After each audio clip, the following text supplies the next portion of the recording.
Shalom semuanya. Terima kasih Pak Yohanes beserta keluarga besar KAB atas kesempatannya pada malam hari ini. Ya, saya sangat bersuka cita untuk bisa diberikan kesempatan membagikan pesan Tuhan yang sebelumnya saya akan memperkenalkan diri karena hari ini malam ini adalah malam pertama kali saya ada di tempat ini. Nama saya dengan Hendra Susanto, saya bersama istri saya dan saya dikaruniai 2 anak usia 14 tahun dan 12 tahun. SMP kelas 3 dan SMP kelas 1. Ya, tanpa panjang lebar, saya hari ini, bisa ya PowerPoint-nya? Saya hari ini ingin menyampaikan rindu untuk menyampaikan pesan Tuhan dengan tema iman mengalahkan badai. Kita tahu bahwa di Matius 14 ayat 22 sampai ke 33, saya akan bacakan. Sesudah itu, Yesus segera memerintahkan murid-muridnya naik ke perahu dan mendahuluinya ke seberang. Sementara itu, dia menyuruh orang banyak pulang. Dan setelah orang banyak itu disuruhnya pulang, Yesus naik ke atas bukit untuk berdoa seorang diri. Ketika hari sudah malam, ia sendirian di situ. Perahu murid-muridnya sudah beberapa mil jauhnya dari pantai dan diombang-ambingkan gelombang. Karena apa? Angin sakal. Kira-kira jam 3 malam, datanglah Yesus kepada mereka berjalan di atas air. Ketika murid-muridnya melihat dia berjalan di atas air, mereka terkejut dan berseru, "Itu hantu!" Lalu berteriak-teriak karena takut. Tetapi segera Yesus berkata kepada mereka, "Tenanglah, aku ini. Jangan takut." Lalu Petrus berseru dan menjawab dia, "Tuhan, apabila engkau itu, suruhlah aku datang kepadamu berjalan di atas air." Kata Yesus, "Datanglah." Maka Petrus turun dari perahu dan berjalan di atas air mendapatkan Yesus. Tetapi ketika dirasa tiupan angin, takutlah ia dan mulai tenggelam lalu berteriak, "Tuhan, tolonglah aku." Segera Yesus mengulurkan tangannya, memegang dia dan berkata, "Hai orang kurang percaya, mengapa engkau bimbang?" Lalu mereka naik ke perahu dan angin pun redalah. Dan orang-orang yang ada di perahu menyembah dia, katanya, "Sesungguhnya engkau anak Allah." Bapak Ibu yang dikasihi dalam Tuhan, mungkin perikop ini sering kita baca dan kita renungkan. Tapi saya coba bawa ke perspektif dimensi yang lain. Bahwa kita tahu sebelum perikop ini, di perikop sebelumnya diceritakan bahwa Yesus telah memberikan 5 roti, 2 ikan kepada 5.000 orang. Ya, di sana dikatakan 5.000 orang, tidak termasuk perempuan dan anak-anak. Jadi diperkirakan kalau orang laki udah punya istri dan anak-anak 10.000 orang. Dan ibu pun ada sisanya. Kalau kita melihat dari sini bahwa Yesus sudah melakukan hal-hal spektakuler. Yaitu apa? Dia membuat mujizat yang luar biasa yang kita kenal semuanya dengan 5 roti dan 2 ikan. Namun apa yang terjadi? Di sana Yesus sesudah itu Yesus segera memerintahkan murid-muridnya naik ke perahu dan mendahuluinya ke seberang. Sementara itu ia menyuruhnya orang banyak. Banyak kali kita melihat bahwa orang setelah melakukan hal-hal spektakuler ini justru kepingin disanjung-sanjung. Kepingin kita ini mendapatkan penghormatan yang luar biasa. Namun apa yang dilakukan Yesus? Yesus menyendiri. Bahkan dia menyuruh murid-muridnya untuk pergi menyeberang terlebih dahulu.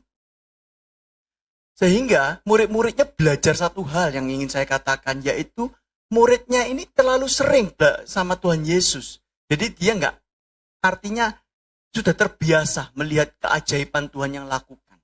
Sehingga dia menyuruh muridnya untuk menyeberang dahulu, sedangkan Yesus tetap di sana dan dia menyendiri naik ke bukit untuk berdoa. Kita sebagai manusia, seringkali kita ini merasa kuat, merasa bangga ketika kita melihat orang yang kita sosokkan secara fisik. Contoh, kalau anak kecil, kita melihat dia kalau pergi sendirian sama papanya, dia merasa berani. Karena ada papanya yang punya backing. Kira-kira begitu ya. Jadi papanya, kalau ada apa-apa, siapa papanya? Kalau anak kecil kan tahu, papamu apa? Papaku polisi. Karena tahu polisi punya kekuatan. Nah, demikian juga murid-murid Tuhan Yesus. Dia tahu bahwa Tuhannya yang dia sembah, yang mereka sembah, mereka punya kuasa. Tapi ketika Tuhan Yesus menyuruhnya untuk menyeberang dahulu, berapa banyak yang kita diajarkan bahwa Yesus selalu berjalan di depan kita. Ketika kita menghadapi masalah, jangan khawatir. Tuhan Yesus sudah menghadapinya terlebih dahulu. Tapi saat ini Tuhan Yesus berkata lain, kamu pergi terlebih dahulu, Tuhan Yesus di belakang. Kamu pergi dulu nyebrang, saya tak stay di sini. Kalau kita sebagai manusia yang sudah terbiasa hidup dengan Tuhannya, mereka akan merasa takut, benar nggak sih Tuhan itu nyuruh? Tapi murid-muridnya luar biasa, murid-muridnya tetap menyeberang tanpa kehadiran Tuhan Yesus. Di sana dikatakan Tuhan Yesus ingin menguji ketaatan, benar nggak sih? Murid-murid saya ini cuman dia ini gayanya itu kalau ada secara fisik Tuhan Yesus. Tapi ketika dia tidak bersama secara fisik, apakah dia juga berani melangkah sendirian? Dan yang kedua, yaitu menguji kepercayaan. Ketika Tuhan Yesus kita nggak akan pernah tahu apa yang terjadi di depan ketika pada waktu itu murid-muridnya pasti dia akan pernah tahu apa yang akan bakal terjadi ketika dia menyeberang di Danau Galilea. Entah lautnya tenang, atau ada badai, atau kapalnya tenang aja, atau kapalnya terguling, kita tidak akan pernah tahu. Tapi dia taat dan percaya. Yang biasanya Tuhan Yesus berjalan di depan, dia senang. Tapi kali ini mereka berjalan sendiri. Dan apa yang dilakukan Tuhan Yesus? Tuhan Yesus berdoa untuk naik ke atas bukit sendirian. Ayat yang ke-23 di sini dikatakan, dan setelah orang banyak itu disuruhnya pulang, Yesus naik ke atas bukit untuk berdoa seorang diri. Ketika hari sudah malam, ia sendirian di situ. Bahwa kita tahu, sebelum perikop memberi makan 5 roti 2 ikan, di sana ceritakan bahwa di sana ada Yohanes Pembaptis telah dibunuh oleh Herodes. Ya. Dan di sana dikatakan bahwa Tuhan Yesus mendengarkan ini hatinya hancur sekali. 2 perikop di atasnya menunjukkan bahwa ada kondisi yang kontradiktif. Di mana perikop yang menceritakan tentang Yohanes Pembaptis dibunuh, Tuhan Yesus hatinya hancur. Tapi perikop berikutnya memberi makan 5.000 orang, Tuhan Yesus senang bisa memberkati banyak orang. Di sini 2 kondisi yang sangat berbeda sekali. Tapi dua kondisi ini ada DNA di mana Tuhan Yesus baik itu mengalami masalah, baik itu ketika dia juga membuat mujizat, satu hal yang dia lakukan yaitu menyendiri dan berdoa. Karena saya yakin kualitas iman seseorang itu muncul ketika dia berdoa dan mencari perkenanan dan hubungan yang baik dengan Tuhan. Amin. Pertanyaannya, apakah ketika kita lagi seneng, lagi susah, apa yang kita lakukan? Apakah kita bersungut-sungut? Apakah kita berkeluh kesah? Atau kita menyendiri berdoa dan mencari perkenanan Tuhan? Jadi di sana dikatakan bahwa Tuhan Yesus sendiri begitu. Dan itu tidak bisa kita bawa bagaimanapun juga, penyembahan itu adalah DNA-nya Yesus. Ya, kita sebagai anak-anak Tuhan, kita harus punya DNA itu. Apapun kondisi kita, mau kita mendengarkan kabar yang kurang baik dalam kehidupan kita, atau kita menerima berkat, apapun kondisi kita, bahwa kita sebagai anak Tuhan, kita mewarisi yang namanya DNA itu, yaitu kehidupan menyembah, kehidupan yang bagaimana kita bisa mencari perkenanan kepada Allah, untuk kita melihat bahwa, bahwa apapun yang Tuhan lakukan, yang izinkan terjadi, itu sesuai dengan kehendak. Amin. Ayat ke-24, disana ceritakan perahu murid-muridnya sudah berjalan beberapa mil jauhnya dari pantai dan dia diombang-ambingkan gelombang karena apa? Angin sakal. Kira-kira jam 3 malam datanglah Yesus kepada mereka berjalan di atas air. Ketika murid-muridnya melihat dia berjalan di atas air, mereka terkejut dan berseru, "Itu hantu." Lalu berteriak-teriak karena takut. Kita tahu di sana Petrus itu latar belakangnya apa? Nelayan. Saudara. Nelayan itu tentu dia tahu apa yang harus dia lakukan ketika menghadapi masalah di tengah laut. tengah danau. Karena itu tempatnya dia. Dia tiap hari sebelum dia terpanggil untuk menjadi murid Yesus, dia adalah nelayan. Dia pasti tahu apa yang dia lakukan untuk menghadapi badai. Tapi ketika malam hari itu, kalau kita melihat ya, kalau kita membayangkan di tengah danau yang gelap, pada waktu itu nggak mungkin ada yang namanya lampu. Kapal pun kapal yang sangat tradisional. Dan kita tahu dengan segala teknologi yang ada, manusia tidak bisa berbuat apa-apa pada waktu itu. Karena tidak kelihatan. Di sana Tuhan menemukan bahwa ketika ada angin sakal, angin yang benar-benar, kalau di sini mereka ketakutan, berarti badainya itu luar biasa. Karena dia udah terbiasa sebetulnya dengan kalau badainya kecil ya udah nggak perlu takut. Karena ini sangat takut, berarti badainya bisa kita bayangkan sangat-sangat besar. Beberapa waktu yang lalu ketika kita melihat di sosial media, saya terlintas di sosial media saya ini ada yang namanya badai di Selat Bali.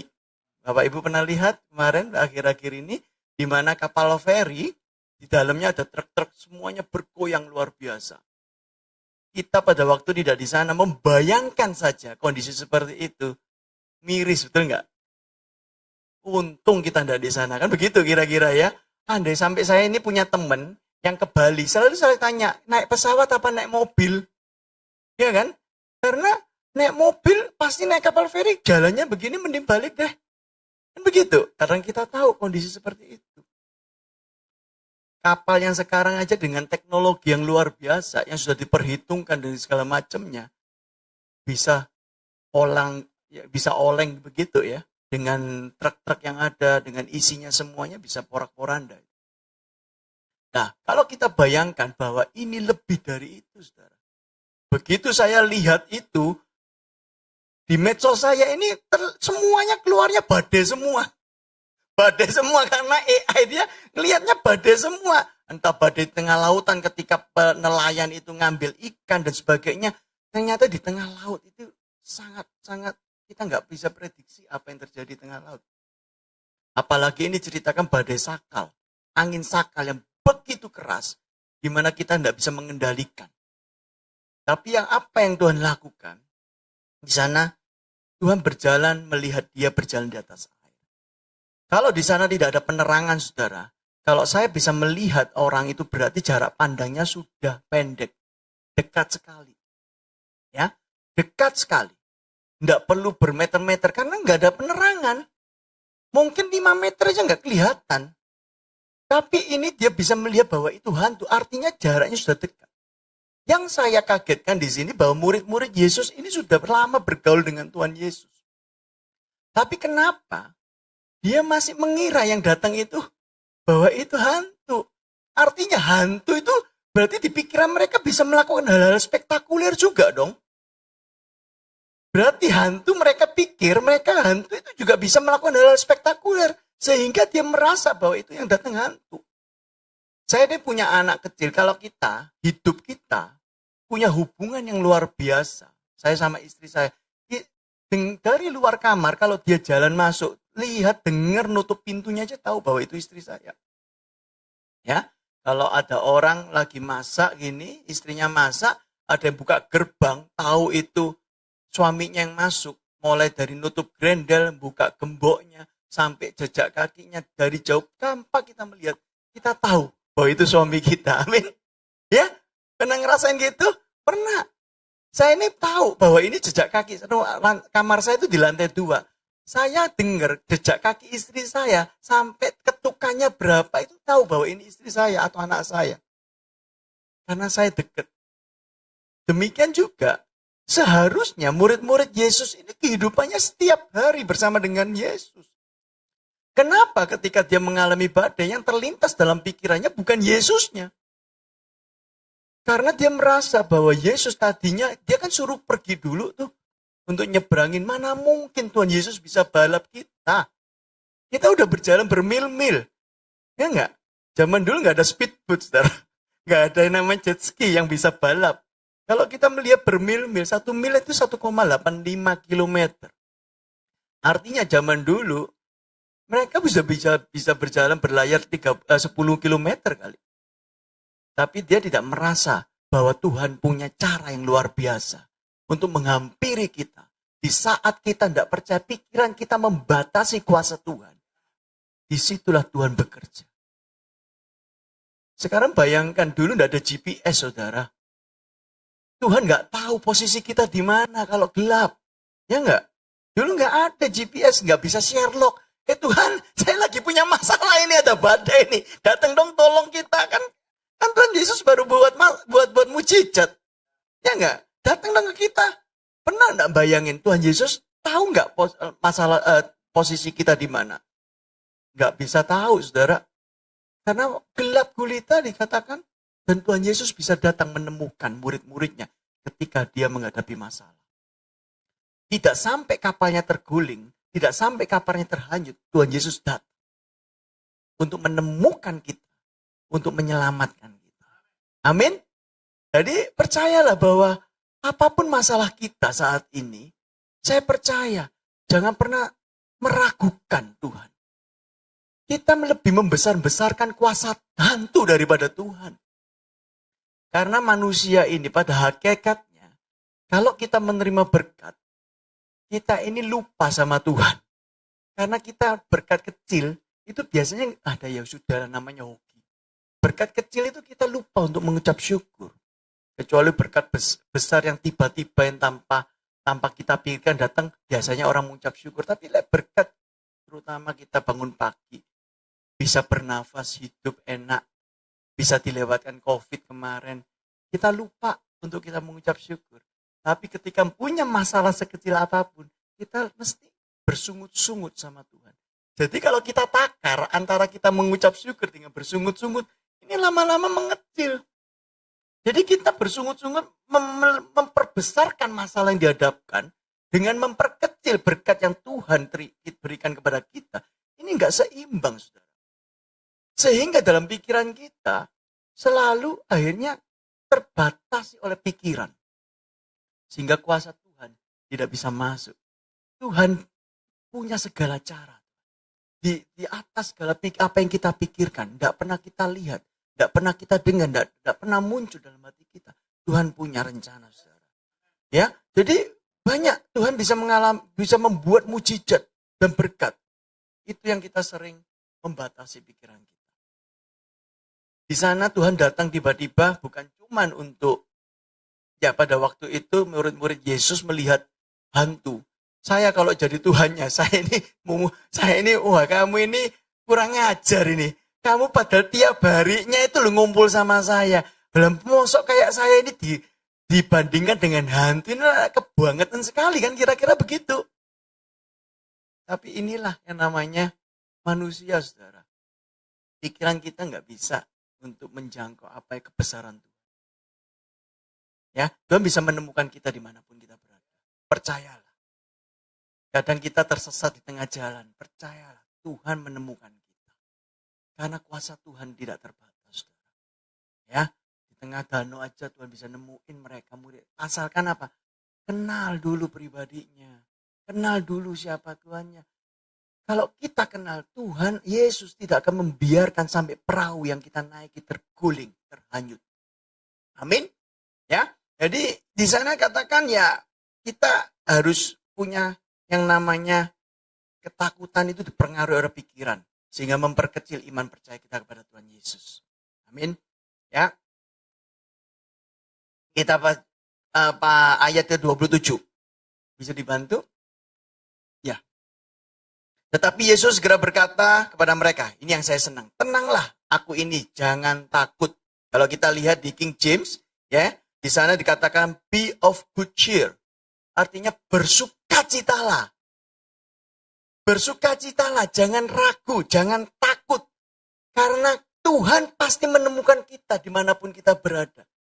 Jangan panik, jangan ragu, jangan takut. Justru Tuhan suruh bersukacitalah, tenang, tenang, ini aku. Karena ketika kita tenang, di sana kita itu tidak kalap, tidak ngawur mau melakukan apa. Karena Tuhan Yesus yang memerintahkan, Tuhan akan menemukan anak-anaknya dimanapun kita berada. saya tidak pernah ragu. Kalau kita sudah Tuhan lewatkan dari segala masalah yang ada di belakang kita. Yang paling dekat adalah beberapa tahun yang lalu. Kalau Tuhan lewatkan kita dari segala musibah COVID dan sebagainya. Yang kalau banyak orang yang tidak bisa melewati masa COVID. Tapi kita bisa sampai saat ini bisa beribadah bersama, berkumpul bersama. Itu karena kuasa Tuhan, saudara. Kuasa Tuhan, kebaikan Tuhan. Jangan pernah ragu. Kalau Tuhan mengizinkan kita punya masalah, kita nggak pernah tahu. Pagi dapat gangdo, malamnya bisa kok kita dapat sial. Kita nggak pernah tahu, tapi bersukacitalah. Karena itu perintah Tuhan. Kita nggak akan pernah tahu. Murid-murid Yesus aja ya barusan melihat mujizat luar biasa. Naik kapal, tiba-tiba naik perahu di sana terjadilah badai. Mereka nggak pernah tahu kan? Ya, kalau dia pada waktu itu Yesus ada di dalam kapal itu, dia tidak akan pernah punya iman bahwa dia punya mengandalkan Tuhan Yesus. Dia merasa, saya punya Tuhan Yesus sebagai nahkoda. Dia tidak akan pernah mengandalkan Tuhan Yesus. Kita terlalu biasa dengan fisikal. Secara fisik, Tuhan secara fisik. Tapi percayalah, apakah kita merasakan Tuhan secara spirit? Karena kita percaya bahwa Tuhan secara spirit yang kita kenal dalam nama Yesus Kristus tidak akan pernah membiarkan kita tergeletak. Amin. Kapal kita tidak akan pernah tergeletak. Tidak pernah terhanyut, saudara. Amin. Ya, di sana suruh bersukacita. Dan ini yang saya senang ini. Ketika Petrus, ya, lalu Petrus berseru, ayat 28. Next. Ayat 28. Lalu Petrus berseru kepada menjawab dia, Tuhan, apabila engkau suruhlah aku datang kepadamu berjalan di atas air. Kata Yesus, datanglah. Maka Petrus turun dari perahu dan berjalan di atas air mendapatkan Yesus. Tetapi ketika dirasanya tiupan angin, takutlah ia. Dan mulai tenggelam lalu berteriak, Tuhan, tolonglah aku. Segera Yesus mengulurkan tangannya, memegang dia dan berkata, hai orang-orang kurang percaya, mengapa engkau bimbang? Tuhan kadang uji kita, betul? Ya, seberapa kuat iman percaya kita? Ya, pagi Tuhan kasih berkat, sorenya ketika berkat itu tidak ada lagi, apakah engkau tetap percaya dan setia kepada Tuhan? Tuhan pingin uji kita, saudara. Ya, Tuhan pingin uji. Petrus meragukan. Nah ini yang boceng ini Petrus nih. Wis ngumpul tiap hari. Ya enggak? Udah deket kan tahu, udah deket sama Tuhan. Karena jarak pandangnya udah cukup dekat kan. Kalau jauh kan enggak kelihatan. Udah tahu bahwa itu Tuhan Yesus, malah nguji. Tuhan kalau memang itu benar engkau, aku suruh berjalan di atas air. Apa enggak kurang ajar ini murid-muridnya ya enggak sih? Kurang apa dia itu melihat mujizat, baru aja ngelihat mujizat. Pada waktu ngasih 5.000 orang itu dengan 5 roti 2 ikan, kurang apa?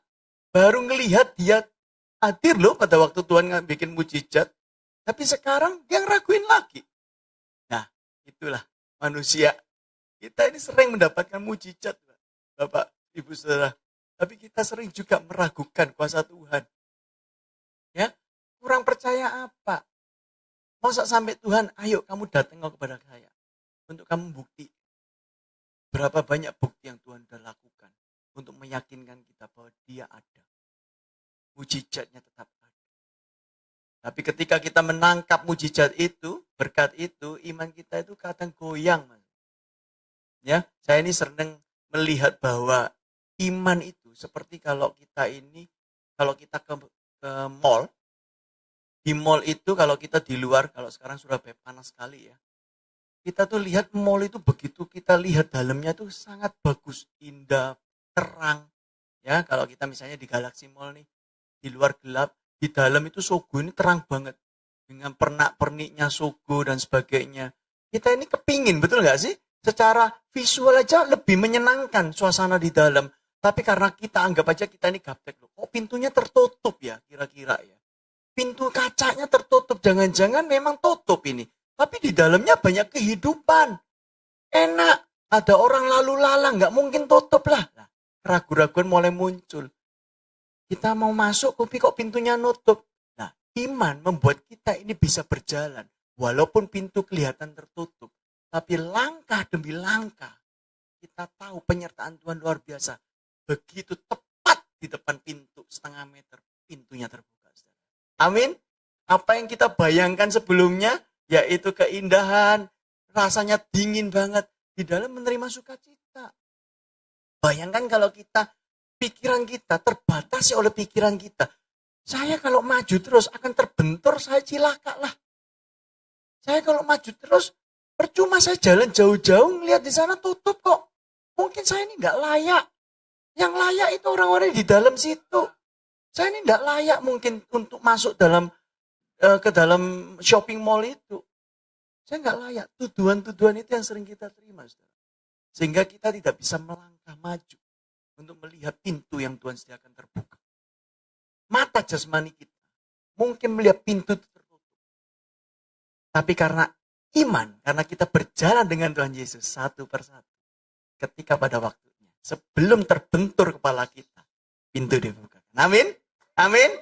Ya, jadi saya selalu mengingatkan saya juga bahwa setiap langkah kita ketika kita berjalan dengan Tuhan Yesus, walaupun secara fisik kita itu tidak kelihatan. Kita mungkin secara fisik kita nggak kelihatan, tapi mata rohani kita melihat hadirnya Tuhan Yesus. Roh Kudus hadir tempat dia hidup kita. Bahwa kita melangkah bersama dengan Roh Kudus. Dan pintu yang kelihatan mata jasmani kita tertutup akan terbuka tepat pada waktunya. Dan apa yang menjadi janji-janji Tuhan yang selalu dilihat mata rohani kita, apa yang menjadi janji-janji Tuhan, kita akan tergenapi semuanya. Ya, kalau mata jasmani aja melihat kalau kita di luar panas-panas kan kita ngademnya di mall, betul nggak sih? Beli nggak beli ngadem yang penting, betul nggak sih? Ya kan? Paling modalnya berapa? 5.000, 10.000 uang parkir, tapi bisa berjam-jam ngadem, betul nggak? Kalau mati lampu, udahlah, ke mall aja lah. Di mall nggak mungkin mati lampu, betul nggak? Kalau di rumah mati lampu, AC-nya nggak nyala, aduh panas gerah banget. Ke mall aja deh, kita ke mall. Kan di sana ada sukacita, ngelihat walaupun nggak beli, betul nggak? Nah, berapa banyak kita belajar hari ini untuk kita melangkah bahwa pintu yang tertutup oleh mata jasmani kita akan terbuka lewat mata rohani kita selama kita mengenal siapa Tuhan. Amin. Oleh itu, oleh badai apapun di depan kita, percayalah Tuhan akan menemukan kita. Tuhan akan menemukan. Jangan uji Tuhan. Jangan pernah menguji Tuhan. Tuhan kalau memang kau ada, jangan pernah uji Tuhan. Tuhan itu selalu ada, saudara. Jangan pernah ragukan dia. Ya, sekalipun Tuhan tidak mungkin secara fisik tidak melihatkan kuasanya, tapi percayalah kita sudah terima. Amin. Dan yang terpenting adalah ayat yang ke-32 di sana dikatakan lalu mereka naik ke perahu dan angin pun redah. Ya, dan orang-orang yang ada di perahu menyembah dia, katanya sesungguhnya engkau anak Allah. Badai akan redah ketika kita mengundang Tuhan Yesus ada di dalam hidup kita. Amin. Pertanyaannya, apakah ada Tuhan Yesus, pribadi Yesus dalam hidup kita? Kita perlu introspeksi, saudara. Apakah kita terlalu jauh dengan Tuhan Yesus? Perlu kita balik. Karena dia yang akan menemukan kita. Dimanapun kita berada. Dimanapun kita berada. Saya percaya dan yakin. Apapun, siapapun kita. Profesi apapun kita. Kita rentan sekali terhadap masalah. Tapi percaya ketika kita bersama dengan Tuhan Yesus. Badai itu tidak pernah menghanyutkan kapal kita. Sejauh Tuhan Yesus menjadikan nahkoda untuk kapal kehidupan kita. Sekarang apakah kita yang mengendalikan atau Tuhan Yesus mengendalikan kapal kehidupan kita? Amin. Ya, saya undang tim PAW untuk bisa maju ke depan. Bahwa kita belajar hari ini untuk taat dan percaya. Yang pertama taat dan percaya. Yang kedua, bagaimana kita bisa berdoa dan intim karena kita DNA yang kita miliki adalah DNA untuk kita berdoa dan menyembah Tuhan. Yang ketiga adalah bersukacitalah ketika kita menghadapi badai. Jangan pernah bersungut-sungut ketika kita menghadapi masalah. Dan yang keempat, tentu jangan ragukan Tuhan. Tuhan yang membuat mujizat dulu dan sekarang Tuhan yang sama. Yang terakhir adalah jadikan Tuhan Yesus sebagai nakoda dalam kehidupan perahu kehidupan kita. Amin. Mari kita berdoa. Bapa dalam surga. Terima kasih Tuhan. Hamba-Mu telah menyampaikan untuk setiap kebenaran Tuhan, untuk mengingatkan kami semua.